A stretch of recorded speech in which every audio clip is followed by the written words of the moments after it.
Je veux renforcer la sécurité de nos concitoyens et on est tous d'accord, il faut rétablir l'autorité de l'État.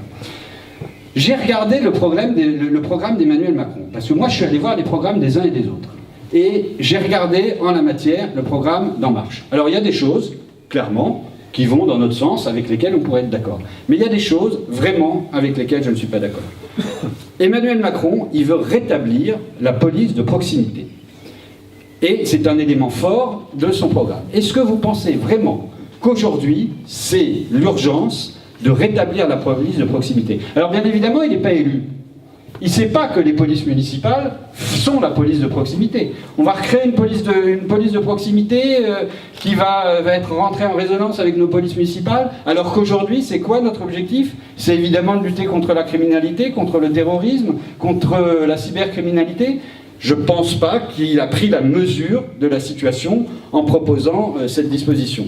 L'autre point, en matière de sécurité, et on ne le dit pas assez, il veut généraliser l'usage des caméras piétons de façon à s'assurer que la police fait bien son travail au moment notamment des contrôles d'identité.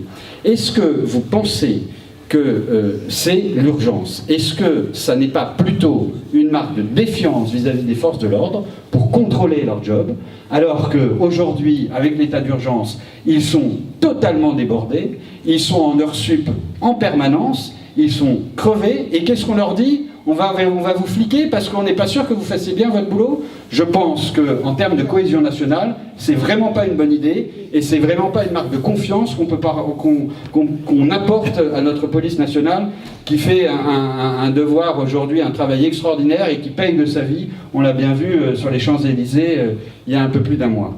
L'autre point en la matière qui est peu souligné, mais je vous le rappelle, Emmanuel Macron, il veut sanctionner l'usage des détentions de cannabis par le paiement d'une contravention. Qu'est-ce que ça veut dire clairement? Ça veut dire qu'il dépénalise la consommation et la détention de cannabis. Et les détenteurs de cannabis ou les consommateurs de cannabis, quand ils se font prendre, les petits dealers, les consommateurs, ben c'est pas grave, on va plus chez le juge, on va plus à la police pour un rappel à la loi quand c'est un petit délit, ou chez le juge quand c'est un plus gros délit. Non, on va vous proposer de payer une amende. Ben, vraiment, pour moi, ça ne va pas dans le bon sens non plus. Je pense que l'amende, ça n'a aucun caractère dissuasif. Aucun caractère dissuasif. On le voit bien d'ailleurs. Hein. À la RATP, ce n'est pas les amendes qui font qu'on ne triche pas. Hein. On ne triche plus parce que d'abord, on ne les paye pas. Ce qui fait qu'on triche plus, c'est qu'on met des grandes barrières à l'entrée des quais. Et là, on ne peut pas accéder aux quais, donc il y a moins de triche.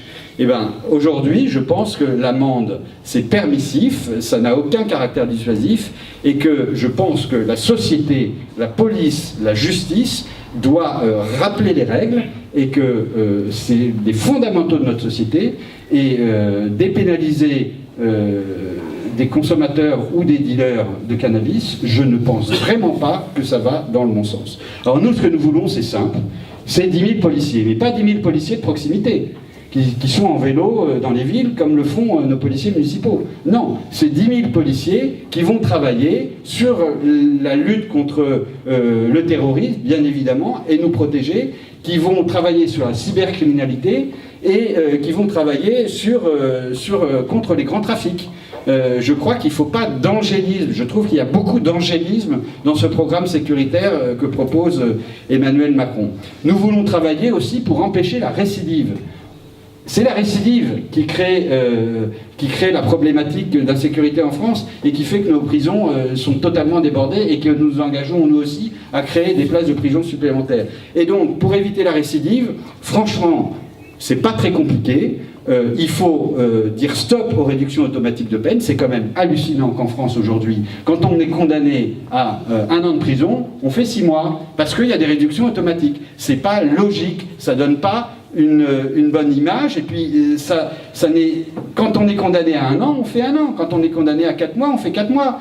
Mais ce problème, cette réduction automatique des peines, ne donne pas un bon signe, et je pense qu'il faut la supprimer définitivement.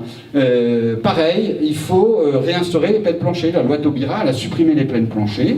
Je veux dire, les peines planchers, c'est une bonne chose, et il faudra les rétablir, et je suis, moi, personnellement aussi, pour abaisser la majorité pénale à 16 ans, pour les récidivistes, puisque c'est le problème prioritaire en matière d'insécurité. C'est quand on a commencé, on recommence, puis on recommence, puis on recommence, et c'est la récidive qui crée l'insécurité grandissante.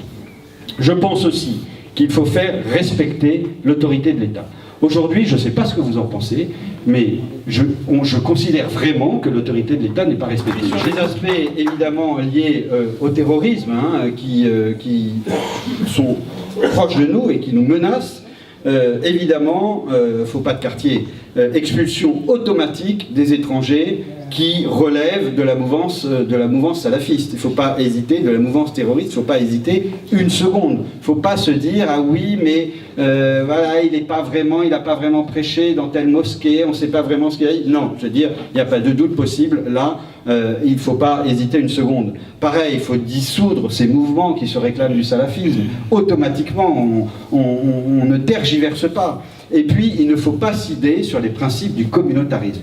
Moi, en tant que maire de Chatou, j'ai des associations qui sont venues me voir, des parents qui sont venus me dire « Monsieur le maire, voilà, quand il y a du porc, on veut moins de porc à la cantine. » Et je vous jure, à Chatou, ça m'est arrivé il y a quelques mois. On veut plus de porc à la cantine, ou en tout cas, on veut un repas de substitution, parce que c'est notre tradition, c'est notre religion. Je dis non, on ne cède pas au communautarisme, quelle que soit la religion.